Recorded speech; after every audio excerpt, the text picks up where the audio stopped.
This is Wellness by Designs, and I'm your host, Andrew Whitfield Cook. Joining us today is Sarah Di Lorenzo. She's an author, a TV presenter, and a clinical nutritionist. And today we'll be talking about the 10-10 Kickstart diet. Welcome back to Wellness by Design, Sarah. How are you? Good morning. I'm really well. How are you? I'm very well, thank you, madam. And I just want to say thank you so much for having me. I always love being a guest on this wonderful podcast, Wellness by Design. So I'm really excited to chat with you today. Thank you so much. Hey, we've got a lot to talk about today, and it's got to do with things that you might not connect with weight loss. We think just calories, just starve yourself and things like that. But in this new book, you talk about detox a lot. So I guess first off the rank, how is detox connected to weight loss? Where do I start? That's just such a wonderful and big question. So first of all, 10-10 Kickstart. I want to start with more so talking about what I think detox is. And as we always know, like we're you and I both know, we're in a constant state of detoxification through our kidneys, our liver, our gastrointestinal tract, and sweating. So we're detoxing right now. But what the 10-10 Kickstart is about supporting those detox pathways. And so how it's connected to weight loss is clearly when you do, for a few reasons, clearly when you start doing any kind of detox. And I kind of feel like sometimes detox isn't the right word. It's more like they're like wellness programs kind of thing, because what you're doing on my style of detoxing is supporting detox pathways, as opposed to what people think detoxing is which is like drinking some kind of concoction or living on lemons for a week or starving yourself and being irritated or drinking a whole lot of, Chinese herbs and no other food or doing. So people think of detoxing, when I say that, they think of it more like that. Whereas for me, it's about supporting those pathways. And so how it's connected to weight loss is, first of all, the programs I run in 10-10 Kickstart, I have a 1-day, 3-day, 10-day, 4-week, and they're for different elements. And this is why that's such a great question, because it's such a big answer. But to start first and foremost, now I've just gone out on a little tangent. I'll come back and just answer your question directly. When you're doing my wellness program, first of all, you're going to be on eating healthy food, nutrient dense, and you're having a really healthy diet. So you would be removing alcohol, junk food. You're just unjunking your life, basically. So there is going to be by default a weight loss because you're eating a healthy diet with lots of fruit and vegetables. I also remove common allergens in there, so it's a gluten-free program. So it's it ends up being low carbohydrate because the focus is on our nutrient density. So I've got lots of fruit in there and vegetables and the good fats and smoothies and different everything, as much as bringing as many nutrients in as possible, as I said, to support detox pathways. So that is one reason why it supports weight loss. Another one is we've got a lot of fibre in my programs, and the fibre is in the fruit and vegetables, and there is some legumes in there. So you're feeding all that good bacteria in your gut. And that good bacteria in return is reducing inflammation by creating butyrate. So it's bringing down your inflammation markers. It's supporting the gut lining. It's got that boost in antioxidants. We feel great. So because we're really supporting our gut health and bringing down inflammation, that way too, it's making us digest better, and inadvertently we're losing weight that way. Also, I get people to focus on things like stress. So in my programs, it's a holistic approach.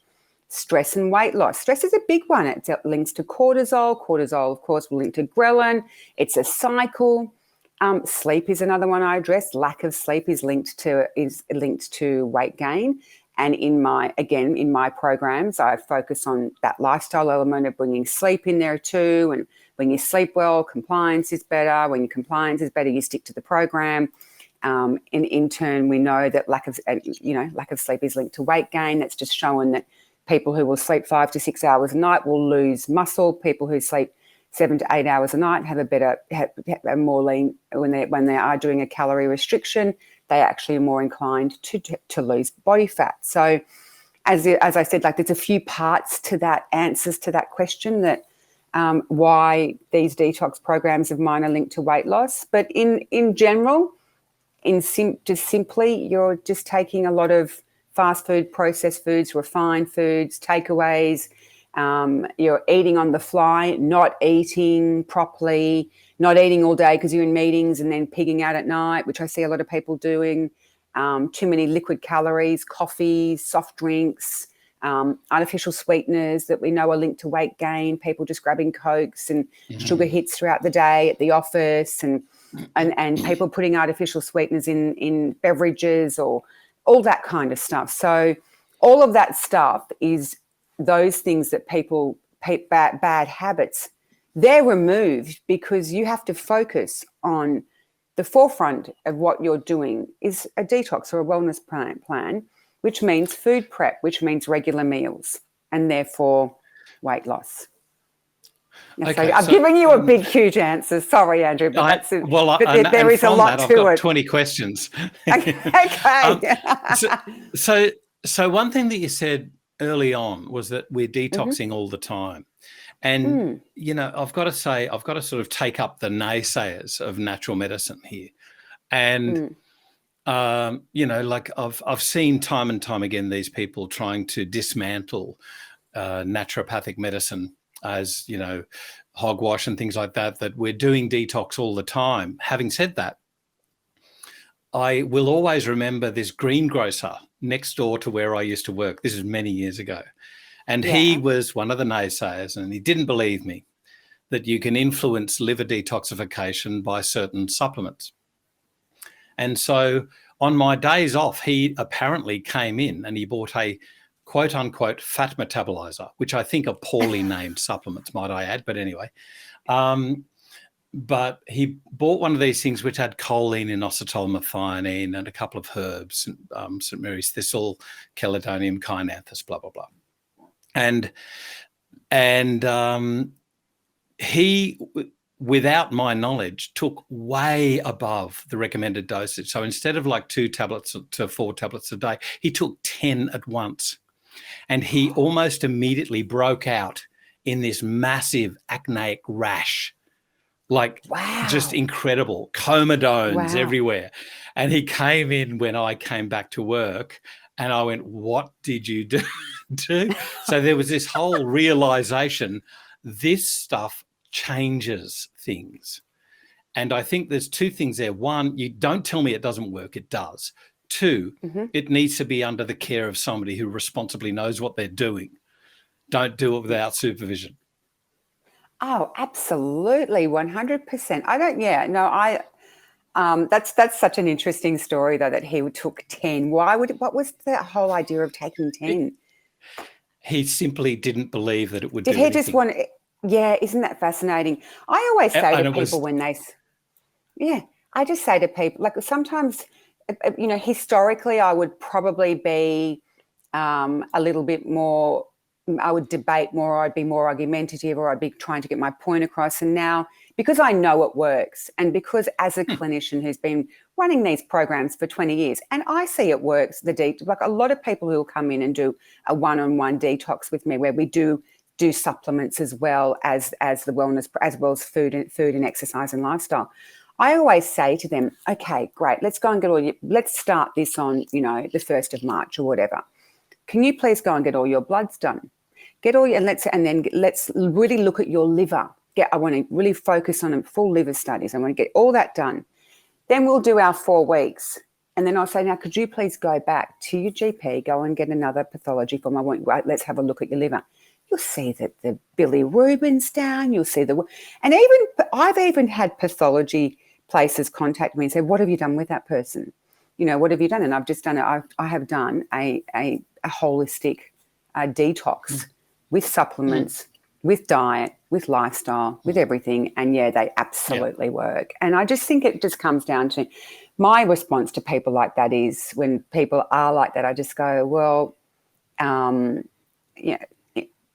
don't need to prove anything to you with this. The proof is there. It works. people keep coming back. People are getting great results, and the evidence is there. So you're always going to get that. What's I your like to ask them a question. And well, my question is, so if somebody said detox doesn't work, I say, okay, so N-acetylcysteine doesn't help with paracetamol toxicity because it doesn't help biotransformation of that chemical to a glucuronide. Is that what you're telling me? Because see, that's a drug therapy. Yeah, totally. Well, no, that's one of the things I use. Because N-acetylcysteine is the antidote for paracetamol toxicity. So part of the issue is perhaps sometimes that we're not using the same vernacular. Like we talk detox, they talk biotransformation of chemicals. We say, an erroneous comment, which has now been corrected by Dr. Brad Leach, and that was leaky gut syndrome. There's no syndrome. We have intestinal hyperpermeability. You see what I mean? So we need to be learning the same language and speak in their language if they're going to understand it sometimes.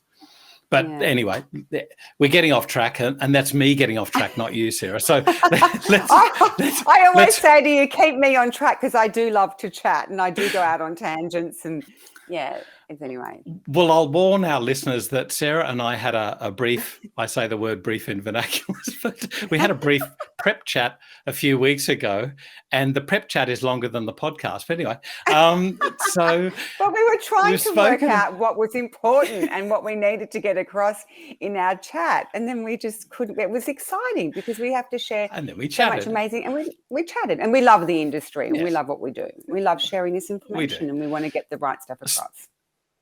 So the next question that I came up with, your previous answer was, you spoke about food preparation, things like that.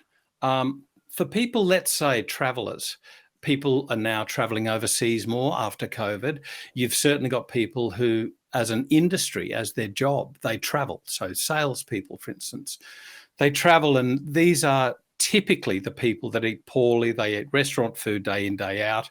They snack on the road with poorly nutritious food. How can they get better how can they eat better food on the road? I know I get asked that question a lot, and it's a fabulous question. And one of my first responses to that is, where there is a will, there is a way, definitely. And I myself have been on the road, and it depends how much you want something, because look, it's very easy to wake up and just, ad hoc your day, you ad lib the day, you have no thought. And a lot of people just do that now. They wake up, and I'll say to people, what are you eating today? Or I'll do a recall of just general patients, and I will get back to answering your question. And I'll just say to them, can you just tell me what you ate in the last 24 hours? Oh, I don't know. I woke up, I just ate the kids' toast, and I walked past a cafe, and I just grabbed that. So they have not given any thought anyway to what they're going to be eating. It's not just travelers. It's people who are in their general day-to-day life who do not even consider what they put in their body as a priority. And I always say to people, first, they just don't even think of it. And they can be eating ridiculous things throughout the day. Oh, I had a bite of that. I had that biscuit. Someone was getting sandwiches, so I just grabbed a sandwich. We were just all getting Thai. And then so they don't even know what they've eaten, and they don't think of that. And for me personally, what I put into my body is something that I would have generally planned every day within probably the night before. I'll usually do a 3-day prep cycle. Now, I've been on book tours where I've been in and out of hotels, and I've been running around bookstores and jumping on and off planes for 2 weeks straight when I did my last big book tour last year. And I was in that exact position.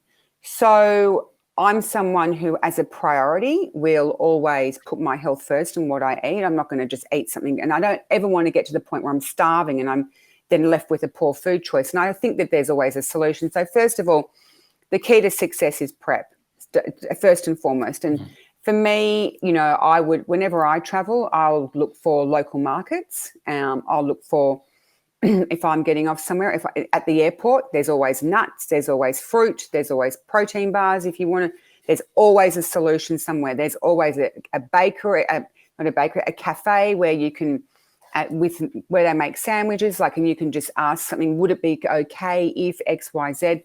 Or it depends where you're traveling. You can take your food with you. I've always got nuts and fruit in my bag, and I've got different things like backup protein bars. I've always got backup protein powders. And so and then if I walk past a supermarket, and especially when I was on the book tour, I would walk in, and there's many times where I've been stuck somewhere. And if you've got a supermarket near you, you are completely fine. And I have walked in somewhere where I've had either fast food, or I go into a supermarket and I've walked in and I've grabbed a salad bag, and I have grabbed some salmon, hot smoked salmon, and I have grabbed a plate. I've even put smoked salmon in the salad bag and bought a plastic fork and eaten it. Like then that's because I want to eat something that I feel good with, as opposed to just walking past something going, oh, whatever, I'll just get some Maccas, or I just won't eat. So it depends on your level of motivation. You know what's really interesting? Well, you know what's really interesting to me is that by no means am I pure in my diet or lifestyle, right? You're letting out your secrets now. Everybody knows. I take my hat off to these pure people who choose to live that lifestyle and breeze through. And I really do. I applaud them. Kylie Izard, if you're out there, I applaud you. She's this incredible, vibrant naturopath. It just lives, walks a talk. But anyway, I am not that. Having said that, without this, without the thought process of, needing pure food or any of that clean lifestyle, without that process, I must have veggies. I must have fresh food in my diet. Like it's this thing, and it's not a. Do you crave it? If I ever go without veggies, I'm missing something. I like my veggies. I love my mushies. And if I'm mixing something in with a protein powder, don't give me a flavored protein powder. Give me vanilla and give me berries or mango or fruit, something natural. It's really interesting how you can get nature similar, but you can't get natural from a flavor. No, you can't. No, I have a punnet of blueberries every day, or strawberries every single day, and without fail, I crave them, and I have fruit every morning. Now it usually has nuts, and it will have yogurt over it, but yeah, I'll definitely have a bowl of fruit every morning, and I actually crave it. And I think sometimes when you think about, why we're craving things, that you can go that one step further and think about your gut microbiome and your gut-brain axis and all of those microbes who absolutely love feeding on all of that. That's their food. They thrive. All those good, gorgeous populations in our gut microbiome will flourish on all of that fibre from your vegetables and berries, and I mean, they love that. And so that's that messaging. I believe that what we crave is very much from our gut.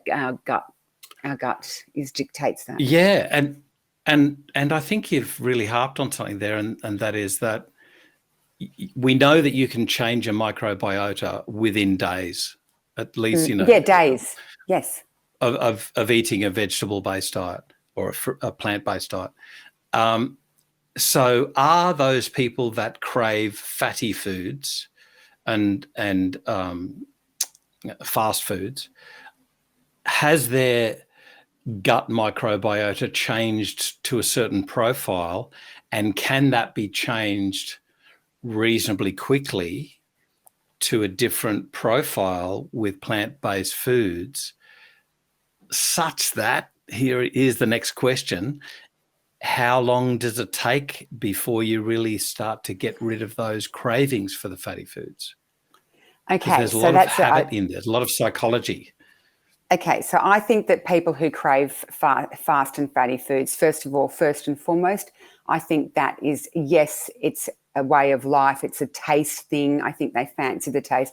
To me, when I think of that, that's all that kind of mouth microbiome. People love eating fatty foods, and no one loves the feeling of fatty foods in their gut because they get bloated and distended. So that's first and foremost, and flatulent and their stool smells and all that kind of stuff, and it's constipation associated with that. So it's definitely it is also the microbiome to a degree, but I think it's also it's habit, it's taste, it's a very much a mouth thing. And in the other part of your question, one of the first signs I see, and this is when people start doing any one of my programs, who are people who were living on processed, refined, fast foods, fatty foods, all that kind of stuff. One of the first things I see is constipation. And I always, and people go, oh, I've started this diet and I'm constipated. Why am I constipated? I'm like, well, we're feeding different bacteria and we need to grow some good colonies.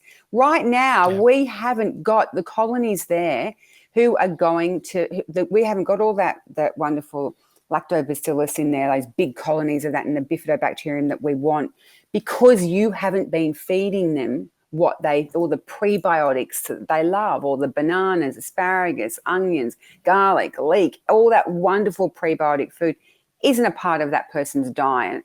So once you start introducing that, we need to feed them so they can grow and people can get those health benefits. So I will say to people, in about 2 weeks, you'll start, I tell people 2 weeks when they start to get that constipation. One of my first things is I say we just need to bring bring a fibre supplement in, bring some psyllium husk into the diet to start getting some motility. Drink lots of water is one of my big encouragements. But yeah, within days we can see a change in the populations. And then within about 2 weeks, I see the gut settling down and I see people going back to regular bowel movements. Yeah, so that's my clinical experience. That parallels with what naturopaths who specialised in liver detox have told me, in that the first 2 weeks you can actually see an uptick of liver enzymes if they're out of whack. Yeah. And then after the 2 weeks, they start to settle down. And that rings true of you're changing the microbiota, but the bile the liver is yet to wake up and start to secrete bile, which is our natural body's laxative, of course. So that's really interesting. I'm just saying what I've seen in clinic. Yeah, it is so interesting. Like the body's it's fascinating. I love that. And this is why I love doing these podcasts. It's amazing. Well, okay. So next question then is, when do we start detoxing? Like when should we? When do we? Does the clinical part of the detox only happen after 2 weeks? Or do you feel people start to wake up in 3 days and go, oh my God, my life's turned around? Everyone. One thing I do know is we're very individual with that, because it depends what our start point is. So that if your start point is someone who is like a banker, who I have a lot of these patients, like, men who are in their mid-50s, they're at the big boozy lunches every day, they're having 2 bottles of wine a day. I mean, it depends. So someone like that is going to notice significant, but they're also going to go through, it's going to be harder for them. The symptoms are going to be harder. Just things like blood pressure will elevate, first of all, because there's the stress. Then there's coming off the alcohol that can impact cardiovascular health. It depends. So what I'm saying is, it depends where you're coming from. Someone who is a healthy person, who 80% eats really well, does regular exercise, the transition's not going to be that big. They might feel a little bit of a headache, or they might feel a little bit of a struggle or some fatigue, but they're not going to get those that bit of fatigue starting the detox around day 3, day 4.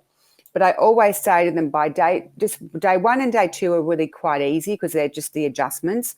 Day 3, day 4, day 5 can be really hard for some people with low energy.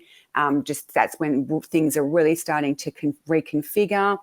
I always say to people, by day 6, by day 7, you're going to start to feel great. And then you'll see all of those wonderful clarity of the brain fog lifts, clarity of mind. By usually within the 2-week mark, most people will have better sleep, higher libido, gut working well, much better mood, happy, lowered stress, all of those kind of stuff. But there is that transition, but it does. Yeah, it does. Better skin, the glowing as well. It does actually, but it depends on your start point, where you're coming from, because there's some people, Sure. I will make them take a B vitamin before they do the detox, just because I'm worried about the neurological system, especially if they're big drinkers. The biggest one I find the struggle with is more coming off alcohol, because one thing I've done with my detoxes is I haven't stopped coffee. I used to stop caffeine, but I just don't think the compliance was really poor. I mean, for a lot of people, therapeutic activities. Yes. Well, I'm very pro coffee. I'm a very pro caffeine. I love it. So I love it. I mean, I could go on about caffeine right now, but I'm not going to go on that tangent because I want to come back to your I will. other question. You can in a second. I want to come back to your other question. When do we do these detoxes? And I always say to people, as a general thing, I always call them the stop, reflect, assess. Okay. So what I find is, and what I see is, no, people don't really address their health until there's a crisis. Crisis being a number of things: a diagnosis, the GP telling you you've got to go on statins or medications or blood pressure medication. These are all the crisis that people get to. And I'm just like, they're pre-diabetic and they're being told to go on metformin, etc. That to me is like, and so what I want to do as a practitioner and with 1010 Kickstart is I want people a couple of times a year, I would say around 4 times a year, to spend anywhere from just 2 weeks just to stop, get your bloods done. If you're someone who's highly stressed, especially, get your bloods done, give up booze for 2 weeks, just focus on yourself, focus on a healthy eating meal plan, focus on some mental health, address not only the toxicity in your life, toxicity from food, alcohol, cigarettes, etc., toxicity in relationships, toxicity in your workplace. Spend 2 weeks giving back to yourself, focusing on you, focusing on where you're at so you don't have a crisis. I see them as self-love and self-care. So when I do these programs myself, I sit there and I go, what are my goals? Where am I at? What relationships are around me? What do I need to address? I go out every day and I walk. I'm nice to myself. I take myself to the gallery because I like that. I take myself for a massage and I take myself shopping. I'm actually really kind to myself, and I go to the GP and I just think, do I need to go to the dentist while I'm doing this healthy diet? And I do breathing exercises, meditations, affirmations. I set goals. I address the goals throughout it. And by the end of it, I feel really good that I've done something for myself, and I feel great about my health. And then I will go back to my regular life, which isn't far from that. I live mostly like that anyway. But then again, I'm in this industry and I'm presenting on TV. I'm thinking about it. I'm reading studies every day. So this is my world anyway. But I take it that one step further. And what I'm encouraging people to do is the same thing. Stop. As mothers, as partners, as employees, as employers, we put ourselves at the back of the list. And as I said, there is very few people I know who really focus on self-care holistically, and until they get to a crisis. And it's when, it doesn't matter how much money you've got, if your health's not there, you haven't got anything. If you're sick every day or just, low mood, low energy, low libido, stressed, that's not a life. That's not life. That's not living. That is just, well, what would you say? It's not, I love everything about chi and vitality and feeling fabulous and energized, and nothing feels better when your systems are working well, But it's a very important place to be in, like this self-love, and we're talking about vagal nerve stimulation here. So when people are eating stressed and they're, self-loathing and things like that, you've got that cortisol response, you've got vagal nerve inhibition. So when somebody is there, how do you get them to be where you are? Like, that's a big change. Okay, so if you are, first thing I say to people to get to where I am, you need to do what I do for 3 months, because all the research shows that a human being to create a way of life needs 66 days. It's not 3 weeks or 2 weeks. And you need to be doing something every single day for 12 weeks. That's why my first book, The 10-10 Diet, which I'm actually rebranding the 10-10 Plan, because it's not really a diet, it's a way of life. I picked 10 weeks because I want to help change people's lives. So if you want to really make a change in your life, first of all, you have to want it, and it's got to be something that you actually personally want. That's first. Yeah. If you don't want it and you're doing it for someone else, you will fail because you're not doing everything you've got to do is because you want it. And then be consistent. Every day you wake up, and you can't. It's not going to happen automatically. Write down your food plan. Get your food shopping done. I have my food 3 days. I have a 2-day work on it over a 7-day period. Twice in a week, I will do my food prep. Now, I don't sit there and prep food out, but I get the food. I do the shopping I want to prepare the food that I want. So I always will have the food ready to go if I'm in a rush, and I can literally pour that into that and have that, and bang, and I've done it in a minute. Like I've always got quinoa cooked. I've always got chia seeds soaked. If I want to, if I'm in a rush in the morning, I can just throw soaked chia seeds with a bit of berries, and I'm out the door. I've got a healthy breakfast like that, nuts on top. So I've got my staples all there. There's ready to go, and I've got like my everything that I work with gut health as well. So I've always got sauerkraut in the fridge, and I've got kombucha to grab, and I've got miso paste. I've got everything in there. Like and it's preparation. It's simple, and wanting it.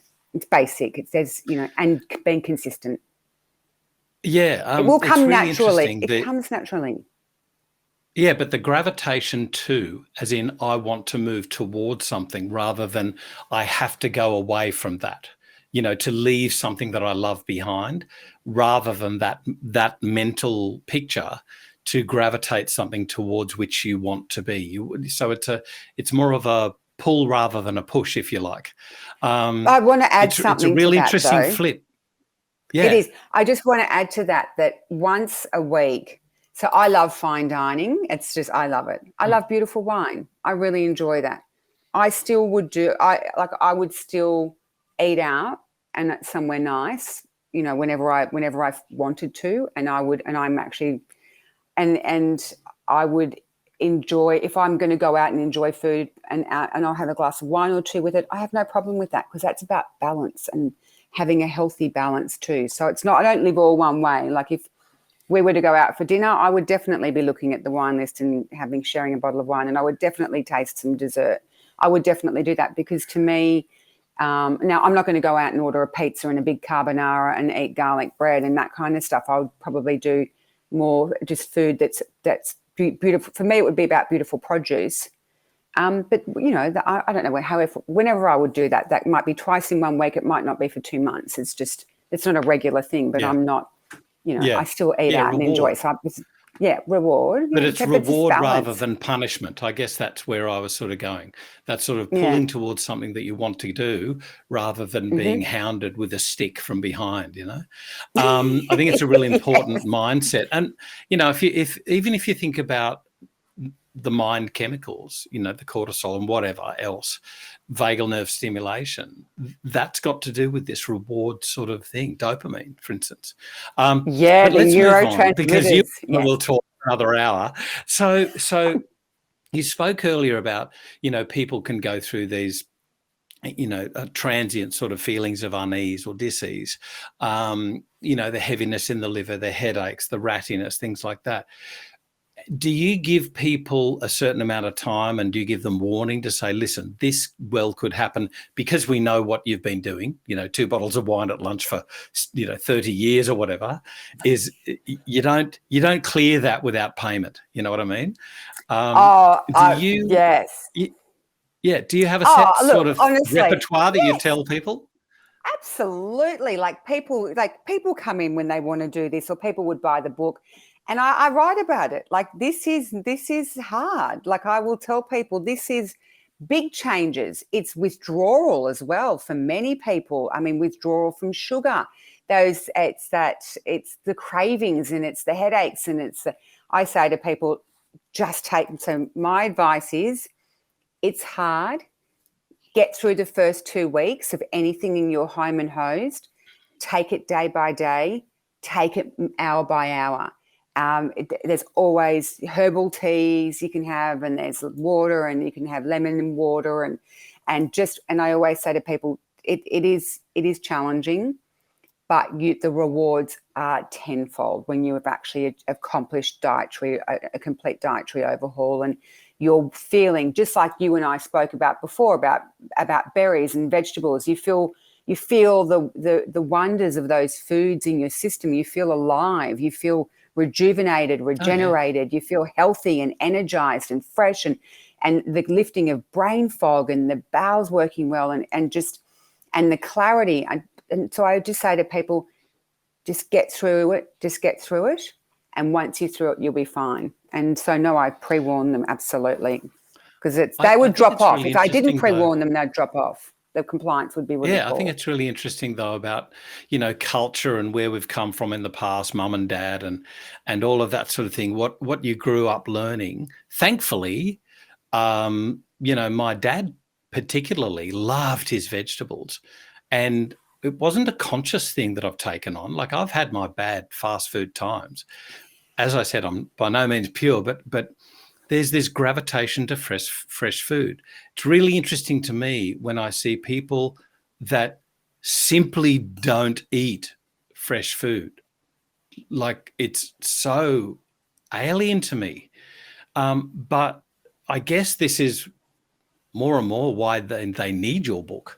So can you do as a briefing? I know this is like going to be like a shotgun question sort of thing, but you've set it out into chapters. Can you go through what you cover in your chapters of your book for us, please? Yeah, absolutely. So the 1010 Kickstart is a book. It's in 2 sections. So there is one section which is I loved writing this book so much. So there's one section which is all smoothies. It's an A to Z of smoothies. Okay. So the A to Z, it starts from arthritis and asthma, and then it goes through to menopause and bloating and migraines and osteoporosis, and all through the alphabet. I've got an A to Z of smoothies for basically to treat every ailment. Now, the reason why I did that was I want people to see food as medicine. So I want people who grab this book to go, oh, God, that's really interesting. I'm someone who's got arthritis. Oh, Sarah's got a arthritis smoothie. I'm going to start my day with this smoothie, which is just full of all these. It's got anti-inflammatories in there. I can't remember that smoothie off by heart, but I know I would have turmeric in there. I'd probably have avocado in there, a whole mixture of ingredients. I do that kind of stuff, right? And so and some nut butter. And so I want people to start their day with that. And I want them to kind of look at that like a prescription pad, like for treatment of disease. So that's for people who are picking up this book, who have got like an ailment that they can work into any of the 4 programs. So I do talk about in the book about rest and retest and reset and stop, reflect, assess, all that kind of stuff about health in general. And then I've got these 4 programs. So one's a 1-day, one is a 3-day, one is a 10-day, and then there's another 4-week program in there. So the 1-day program is for the people, say, for example, who went out to a wedding the night before and they ate like they had moments to live. They've woken up, they've just gone, oh, I can never eat ever again. I feel absolutely dreadful and whatever, or hungover. And that's a 1-day, it's a 1-day reset. So it's all about keeping back into your healthy self. So just waking up going, okay, I'm allowed to do that. I'm allowed to go to a wedding and eat like I've had moments to live. That's okay. But the next day, I'm going to compensate. I am going to compensate and do these 1-day detox. The next one is and I'm going to ask you why you were laughing in a minute, but anyway, the next one is my 3-day detox. So, and when I say detoxing, what you'd be eating is you'd be waking up in the morning, you'd have one of those gorgeous smoothies. Lunch would be a fabulous detox salad, just with loads of chopped vegetables in there and maybe a bit of salmon, and dinner might be a beautiful soup with lots of vegetables in there. You might be snacking on things like a bit of apple cider vinegar in water, or you might be having some nuts, lots of fruit. So the 3-day one is basically, and they're all very low. They're very low in sort of complex carbs. So it is a big focus on fruit and veg. And and lean protein. So, for example, let's just say between Christmas and New Year, you went out every day and you were at here and there, and Boxing Day, and you've gone, oh, I've put on 3 kilos. I just feel gross. It's like my new year, new me. What am I doing? I'm going to do the 3-day. Oh, Sarah's got a 3-day detox. I'll do that for 3 days, and it will get me back on track. The 10-day one is for people who have probably pretty stressed, drinking a bit, not focusing on themselves, not really feeling that great, just thinking, I just don't feel great. I'm a bit discombobulated. Work's not great. I'm not managing stress. I'm just sort of, I'm just going to do this for 10 days. And that one, you'll lose a couple of kilos, 2 to 3 kilos doing that one. And it's just that nutrient density. It's more holistic. It's more lifestyle. And then the 4-week one is for people who have had a diagnosis of some kind, or they're just massively stressed. They've got issues with liver, issues with gut. That's more the really hardcore liver gut, and really people who do need to make more of a drastic change. So they're the programs that are within that book. And as I said, all of those programs, if you've got an ailment, and it might be hypertension or anything, as I mentioned, you pick one of the smoothies and you work it in to the detox wellness program. So if that's an ailment, and that would be more for the 4-week one. And I've had so many wonderful stories of people writing to me, oh, Sarah, I did your 4-week, like a lady in Adelaide. I actually opened an email this morning. Hi, Sarah, I live in Adelaide. I just want to tell you that I did your 4-week detox and I've just completed it, and my cholesterol's back into normal range. I've lost 7 kilos, of course, which we know 3 to 4 of it would have been probably a bit of body water in the beginning because of all of the glycogen and blah blah blah. So, and then I feel really great. I feel so energized. And can I do the 10-10 diet? Should I do that? And so I get stories like that. I get 1,000 emails a week, I think, right now from all my programs, like from the diets and stuff. And my brand has got its own community called the Sarah Di Lorenzo community, where all these people, because there's like 100,000 people right now doing my programs, they all interact with each other and share their successes and their before and afters. And for me, the biggest win with this is not people going, oh, I look hot in a bikini. My biggest win for me is when people go, I don't need pharmaceutical medication anymore. I do warn people, if you are on blood pressure medication doing any of my programs, you need to, and you start to feel dizzy, you got to go straight back to your GP. Like I always tell people, any signs and symptoms, go to because unless they're my one-on-one patient, I always make sure, because what you'll find is you won't start needing these medications, and then I don't want people taking medication that they once needed and then don't. So yeah, there's a lot of that stuff, and it's very rewarding. It's a solution for everyone, for all different, life events and festivities and yeah. Now, obviously your book's for sale, but have you got any sort of guidelines or templates or things that people can at least whet their appetite with from your site, from your website? I've got I've